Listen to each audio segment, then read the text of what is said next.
ხო არა არ წვიმს კაი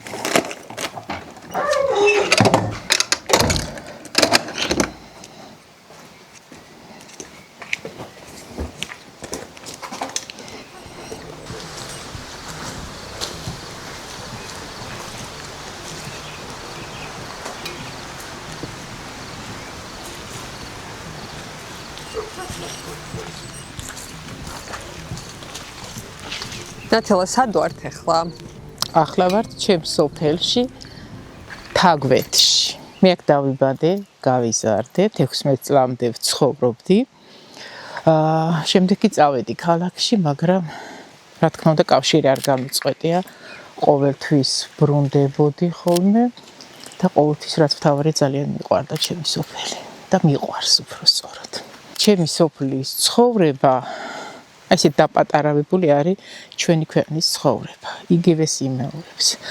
ეს სოფელი არასდროს არ ყოფილა დიდი, მაგრამ აი ამ 90-იანი წლებიდან ნელ-ნელა დაიწყო დაცლა. ხალხი წავიდა, ზოგი უცხოეთში, ზოგი ქალაქში, ზოგი გარდაიცვალა და დღეს შეიძლება იქ ჩამოვიდე 2 კვირა ვიყო და ადამიანი ვერ დავინახო. თქვენთვის ძვირფასი ადამიანებისგან გამიგია, რომ სრულიად სხვანაირია ნათელა, როცა არის თავის მშობლიურ მხარეში და სრულიად სხვანაირია, როცა არის თბილისში. იცით როგორ არის? ჯერჯერობით აქ მაქვს ძალიან დიდი ენერგია. აი რაღაცა თავისუფლდები. ბევრი უარყოფით ისგან, სხვანაირად აზროვნებ, სხვანაირად ფიქრობ. მე ასე მეჩვენება ყოველ შემთხვევაში და აი მიუხედავად იმისა, რომ აი როცა მოვდივარ დიდი ხნით მარტო ვარ სულ, მე ეს მარტობა არ მბეზრდება. პირიქით ძალიან კარგად გრძნობ მარტობაში თავს. ახეთაც როგორია ხის სახლი.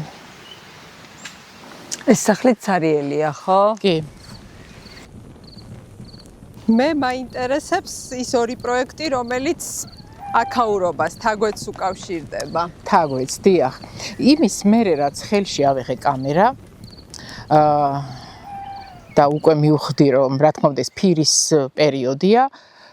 პირველი რაც დავიწყე, როცა უკვე მივხვდი რომ მეტნაკლებად ვიცოდი, დავიწყე ჩემი სოფლის გადაღება. მოვდიოდი სოფელში და ვიღებდი აი მარტო ამ პატარა სივრცეში ჩემ მეზობლებს, ოჯახის წევრებს და რაღაცა დროის მერე ეს კამერაც ყველა შეეჩვია აქაც, რა თქმა უნდა, და აღარც არავინ ყურადღებას არ აქცევდა. სხვათა შორის ახლახანს გამოვიდა ჩემი წიგნი, ეს მეორე წიგნია საფრანგეთში, თაგვეთი ქვია ამ წიგნს, სწორედ აქ გადაღებული ფოტოები და აი პირველი გარეყდის ფოტო არის ზუსტად აი ამ ადგილას გადაღებული. შეგვიძლია რომ გავიმეოროთ ახლა ეგ ფოტო? დაახლოებით მაინც თუ გახსოვთ ეს რაკურსი რო აღვადგინოთ. აი ახლა აიგერ დავდგები და უფრო აქედან არის. აი ამ წერტილიდან. აი ეს ისე საინტერესო იქნება მართლა როგორი ჩანს ახლა. თუნდაც ჩემი ხელი. არა რაღაც არასწორად წერია. აი ეს სახლის ჩანს.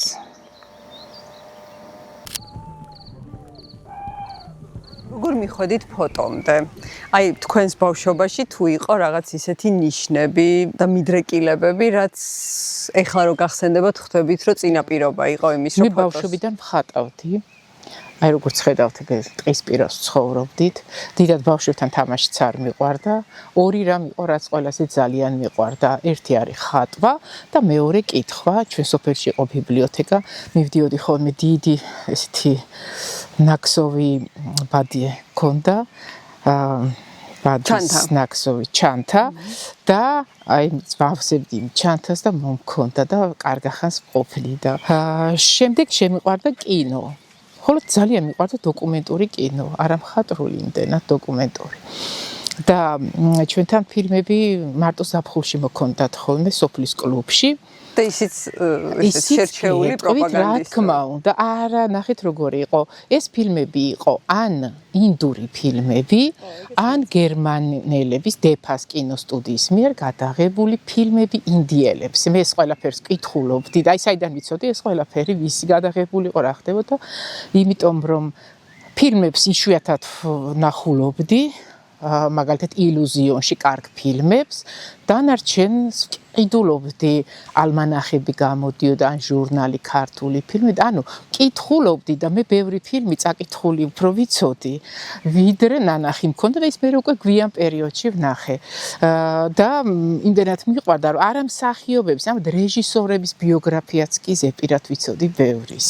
სკოლა რო დავამთავრე, სწავლობდი სამხატვრო სასწავლებელში. ერთი წელი თეატრშიც კი ვიმუშავე მხატვარ დეკორატორად, მაგრამ ყოველთვის მინდოდა ოპერატორობა. თუმცა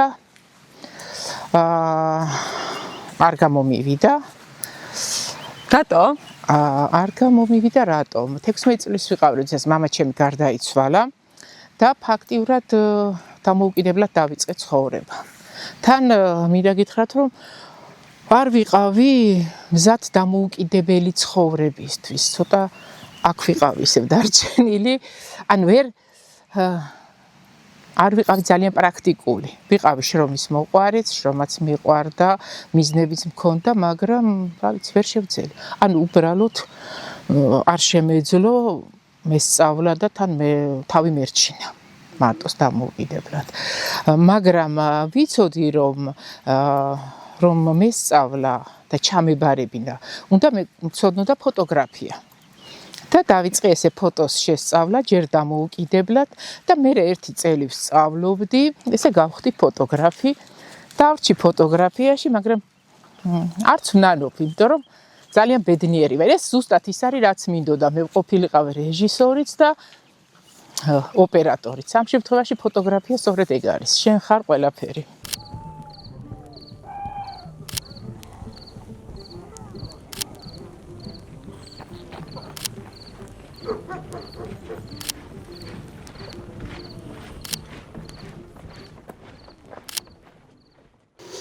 ნათელა, აი ერთი ნებისმიერი პროექტი ავიღოთ და პროცესი მომიყევით. აი როგორ შედიხართ ამ ადამიანების ამ თემის ცხოვრებაში, როგორ უახლოვდებით, როგორ გიღებენ, თავიდან როცა უცხო ხართ, რა სირთულეები ახლავს ამასთან, როგორ მიდიხართ იქამდე, რომ გახდეთ ისეთი უჩინარი, რომ დოკუმენტური ფოტოგრაფია გამოვიდეს ძალიან ბუნებრივი. იცით რა, იდეალური შემთხვევა, იდეალური ვარიანტი ჩემთვის ყოველთვის არის, როცა ვცხოვრობ მათ შორის.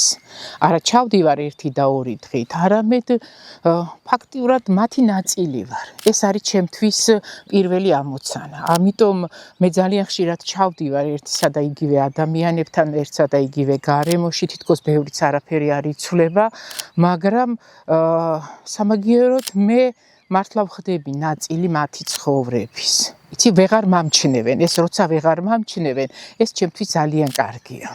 კარგია, რომ ხარ დამკვირვებელი, ხარ მონაწილეც, მაგრამ მაინც ცოტა უკან გახარ, კამერით გახარ. მე ძალიან მაინტერესებს მათი ცხოვრება, მათი აზრები, რას ფიქრობენ, რა უხარიათ, რა წინთ და უთქვამთ ხოლმე, რომ შენ ყველაფერი იცი აქ რა ხდება.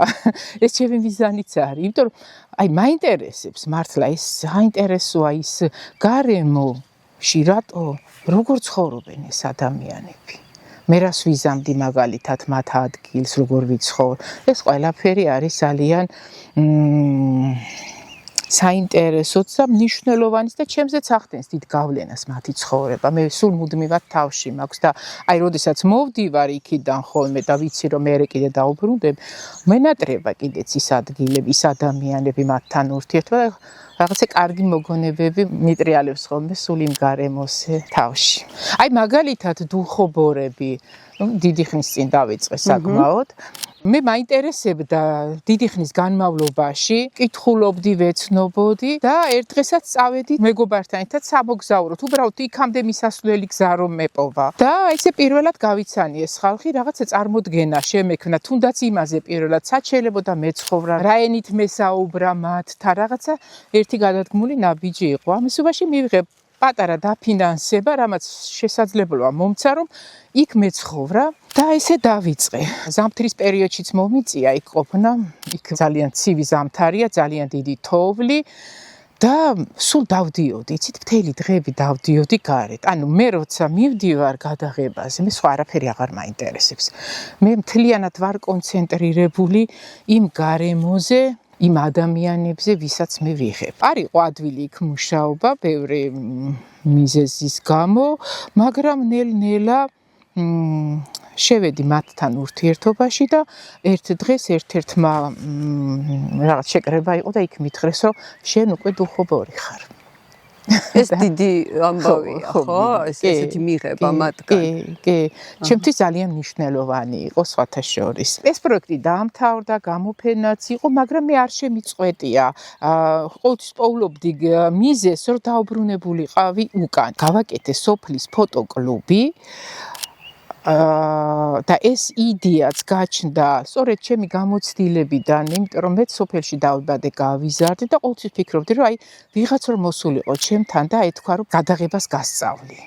როგორი ბედნიერება იქნებოდა და ვიფიქრე, რომ ძალიან კარგი იქნებოდა თუ მე ვასწავლიდი ვიღაცებს ფოტოგრაფიას. ჯგუფი გაკეთდა, სადაც იყო ყველაზე პატარა 15 წლის, ყველაზე უფროსი 62 წლის.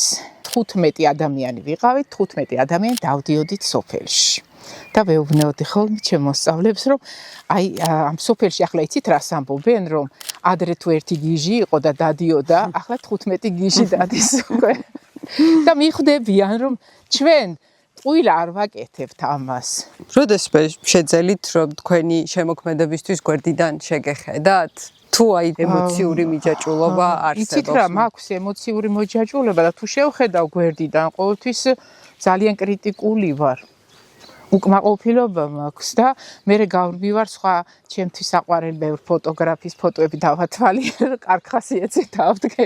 ეს ძალიან საყვარელი ფოტოგრაფი. იცით რა არის? მე არ მაქვს ესე გამოყოფილი ერთი ფოტოგრაფი ან ორი. მე ძალიან ბევრი ფოტოგრაფი მომწონს. თუმცა არის ფოტოგრაფები, რომლებსაც შეიძლება დიდი ხანია ვიცნობ მის შემოქმედებას, მაგრამ მე უცებ თავიდან შემომაწვევიან ხოლმე, აი ბოლო დღეები, ბოლო ერთი თვე ბევრს კითხულობდი რობერტ ფრანკი, ამერიკელი ფოტოგრაფი, რომელიც თვითონ თავიდან აღმოვაჩინე, თუმცა ჩემი ერთ-ერთი საყვარელი ფოტოგრაფი იყო დიდ წლების განმავლობაში. კარგი ფოტო მე მაძლევს სურვილს, ავდგე ხელში, ავიღო კამერა და წავიდე გადასაღებად. რა არის კარგი ფოტო თქვენთვის? რა კრიტერიუმების? ალბათ ყველაფერია ერთად. თვალსაწყისში, კომპოზიციაც, ფერიც, მაგრამ ყველაზე მთავარი და მნიშვნელოვანი არის ემოცია, რომელსაც შენ გაძლევს ფოტო. და აი როცა კიდევ ვიტყვი, რომ ნეტავ ჩემი იყოს. ესეთი გრძნობა რო გიჩნდება, ეს ძალიან მაგარია. და რა შეგრძნება, როცა თქვენ ფოტოებზე იგივეს ამბობენ, სხვა ახალგაზრდები და არა მარტო, ნეტავ ჩემი ფოტო იყოს ნატალას. არ ვიცი, ჩემთვის არ უთქვამთ ეგრე ნეტავ ჩემი იყოს, მაგრამ ხშირად მიზიარებენ ხოლმე თავიანთ მოსაზრებებს და ეს მე ძალიან მაინტერესებს. ხშირად ისეთ რაღაცებს მეუბნებიან, რა განცდა მოუტანა მათთან, რა განწყობა, რა ემოცია, რომ არაფიქრები, რომ მე არც კი მომსულია თავში. და ეს ძალიან მნიშვნელოვანია ჩემთვის. პრინციპში ფოტოს მე ჩემთვის ვიღებ პირველ რიგში, მინდა ვთქვა, მე არ ვიღებ ვიღაცებისთვის ფოტოს. მომწონს ვიღებ, მაინტერესებს ვიღებ, რაღაცას ვხედავ იქ ვიღებ, ჩემზე ემოციურად იმოქმედა იმას და ესეთი რაღაცა და თუ კი ვიღაცაზეც მოახდინა ზემოქმედება, ხო, ეს უკვე ნიშნავს, რომ რაღაცას ნიშნავს ეს ფოტო. ეს მიხარია. თქვენი საყვარელი ქართველი ფოტოგრაფი ან ფოტოგრაფები?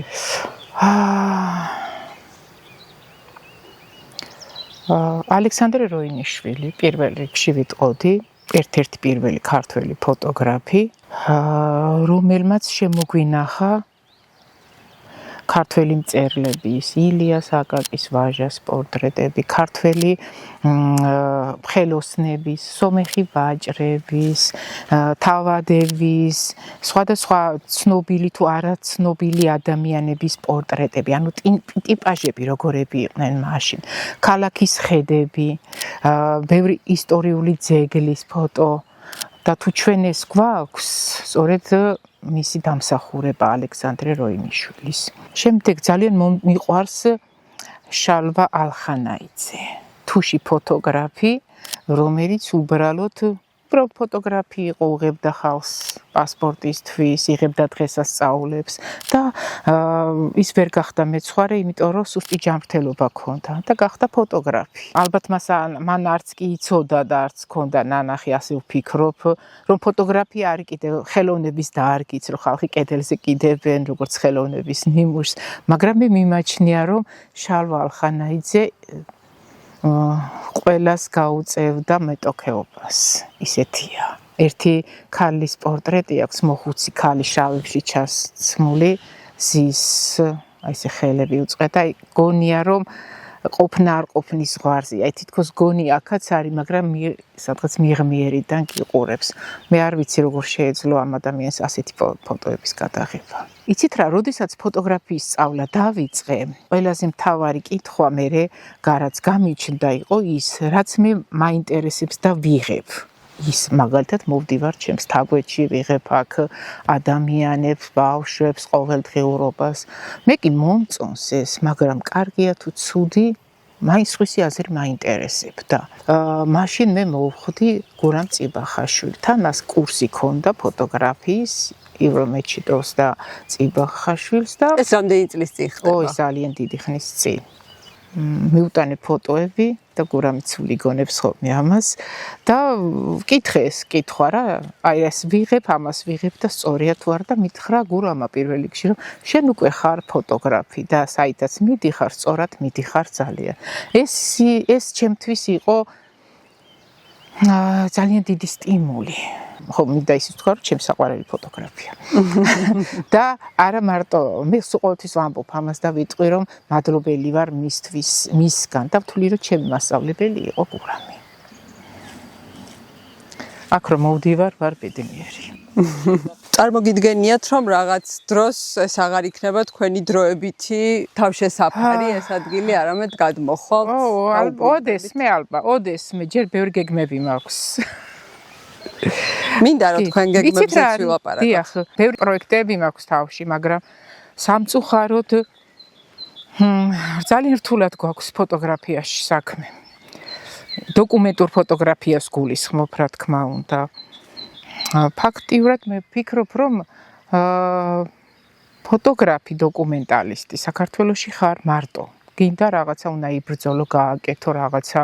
მაგალითად, აჭარას მე ვიღებ 13 წელია უკვე.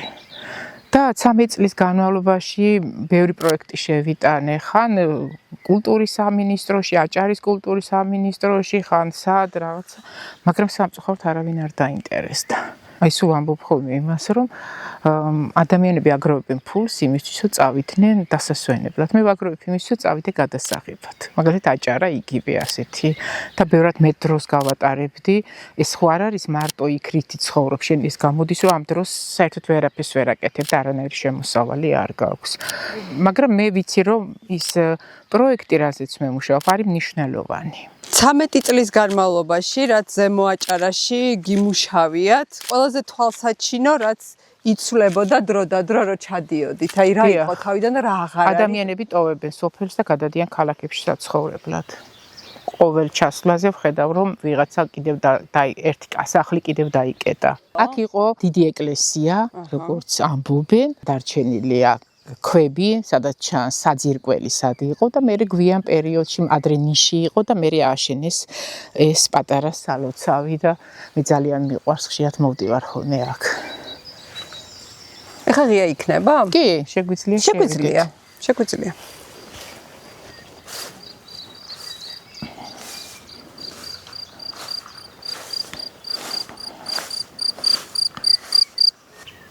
იცით აქ ადრე გარეთაც არ იყო ასეთი დიდი მინდორი ამ პერიოდში, იმიტომ რომ ბევრი მსხვილფეხა საქონელი იყო. ახლა უკვე ხედავთ როგორი ბალახია დიდი, იმიტომ რომ აღარავის აღარ ყავს თითქმის.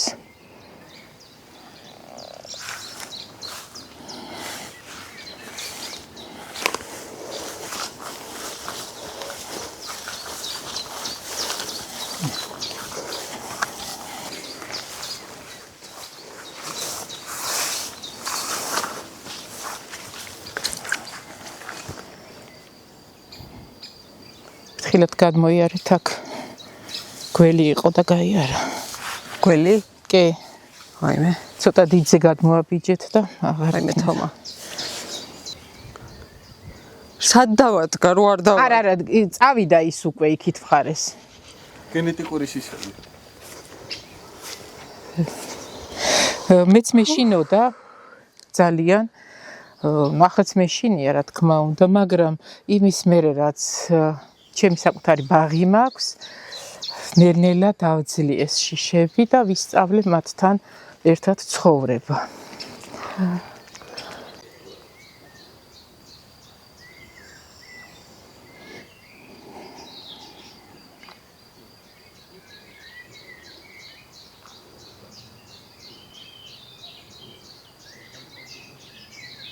ფერეიდანით დავინტერესდი სხვათა შორის კინოთი, როდესაც პირველად ვნახე ფილმი შორია გურჯისტანამდე. შემდეგ ბევრი რამ წავიკითხე, მაგრამ შთაგონება ჩემთვის მაინც იყო ლადო აღნიაშვილი, პირველი ქართველი, ვინც ჩავიდა ფერეიდანში, ირანში, უბრალოდ რომ მოეძებნა და ენახა ცხოვრობდნენ თუ არა და როგორ ცხოვრობდნენ იქ ქართველები. და ისეთი კარგად წერს, როდესაც პირველად ნახა იქ ქართველები, ის ხალხი 4 საუკუნის განმავლობაში მთლიანად მოწყვეტილი იყო საქართველოს.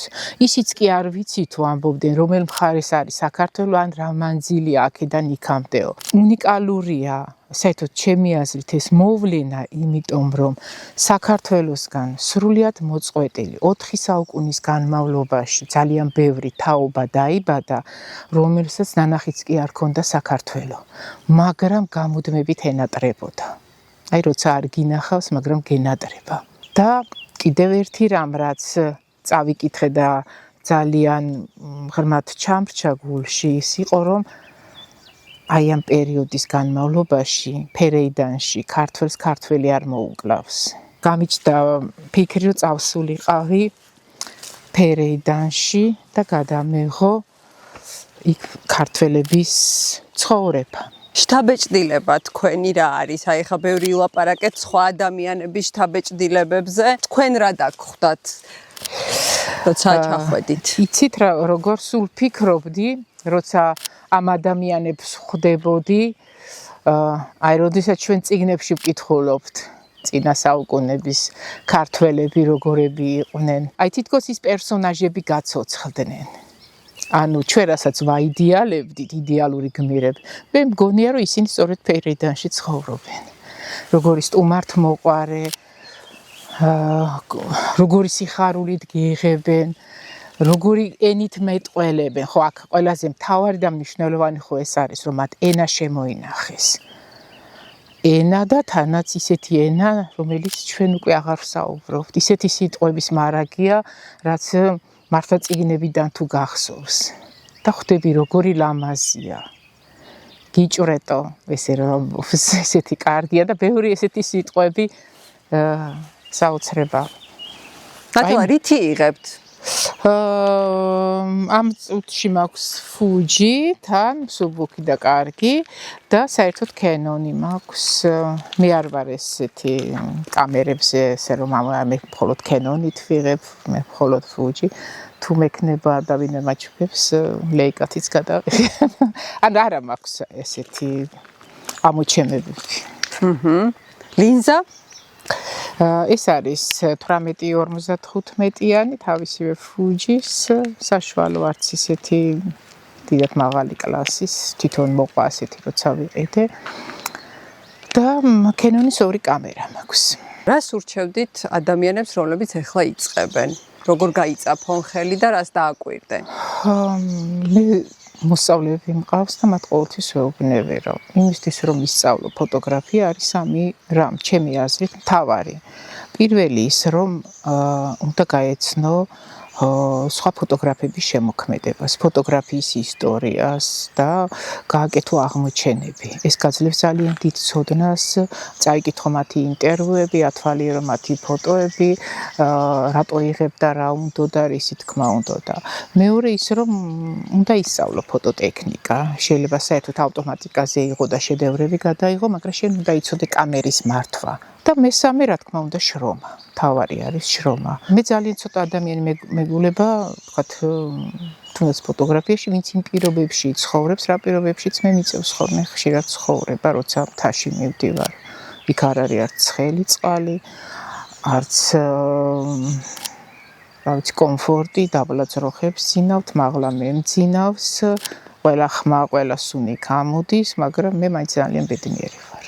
სხვათა შორის ერთ საინტერესო ხოლმე გინდა არ გინდა იქ სუნს იღებ მთლიანად ტანსაცმელი კამერასაც კი სუნი ადის როგორც სასიამოვნო TV-ის სუნი ამავე დროს ნაკელის სუნი რძის სუნი და აი მაგალითად ჩამოვიდი მე ბათუმიდან მატარებელში მოვდივარ თბილისში და ხალხი იძახის უფ რა სუნი დგას და მე კიდე სულ მეცინება ამაზე და რა ვიცი და მე მოვდივარ რაღაცა დრო გავა ერთისთვის ხანდახან ჩანთა სპეციალურად სინჯა აბა კიდე თუ აქვს იმიტომ რომ მენატრიბე ეს სუნი მადლობა თქვენ